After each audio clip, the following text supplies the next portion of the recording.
Samantala, para po sa mga madalas sumakay ng UV Express, pinag-aaralan ng cashless na pagbabayad sa bawat sakay. At gagawin po yan sa visa ng tinatawag na E-Plus cards. Meron pong live report si Love Anyaver. Love? Ayan!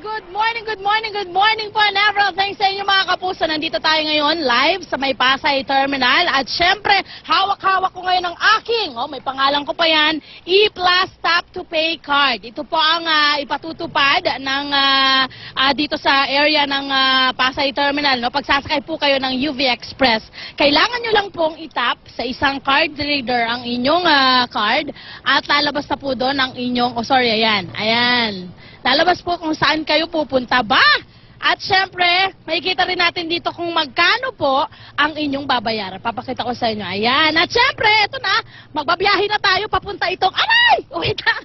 Okay, galing po tayo ng dito tayo sa Pasay Terminal, pupunta tayo ng Paliparan, Cavite. At syempre, ngayon po ay kasama ko, katabi ko na agad si Miss Heidi Esmero. Siya po ang Senior Manager ng E-Plus Tap to Pay para pag-usapan po natin itong bagong kanilang sistema na cashless po ito, wala kayong babayaran. Magre-reload lang po kayo ng inyong card. Ma'am, paano po yung proseso ito? Alam ko sa Agosto po ito ipatutupad. Pwede po silang pumunta sa any E-Plus booth to get the card. And then the card is available for loyalty cards at saka prepaid. So pag loyalty po, you get points when you watch movies, and you also get freebies and discounts in partner establishment. Okay. So bakit po naisipan na gawing ganito yung sistema ng pagbabayad? Lalo na sa mga commuters natin, alam mo, ang hirap-hirap, lalo sa mga bariya-bariya. Ang hirap-hirap niya na. So anong naisipan natin, bakit tayo nakaisip na gawin ito? Primarily, gusto nating i-extend yung convenience. Nagsimula kasi yung card in the cinemas. So, kapag meron po kayo ng card, diretso lang kayo to the theater of choice.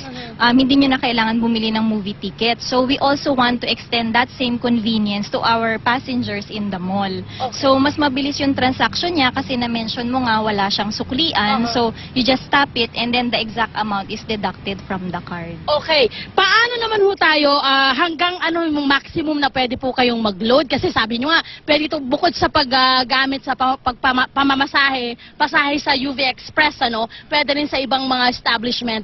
Paano po yung maximum na pag-load natin ng, or minimum and maximum na loading? The good thing about the card is for a minimum of 100 pesos, pwede na kayong mag-reload, and then wala po siyang Okay. wala po siyang maximum as to how much yung pwedeng i-load sa card. Okay. So, kung hanggang gusto nyong mag-load, pwede. Yes, pwede naman siya. Basta minimum of 100. And then what's good about the card is walang expiry yung load niya. So, hindi siya nag-e-expire. Even the card, wala rin expiry. Yes. Okay. Ayan po mga kapuso, nakita nyo naman, ito po ay patutupad sa August pa. Kaya nako, mag-abang-abang na kayo. Pwede nyo po itong, available na po ito by August pa. Ayan. Yan muna ang pinakahuling update namin mula mismo dito sa loob ng UV Express na papuntang Cavite. Balik po tayo sa studio.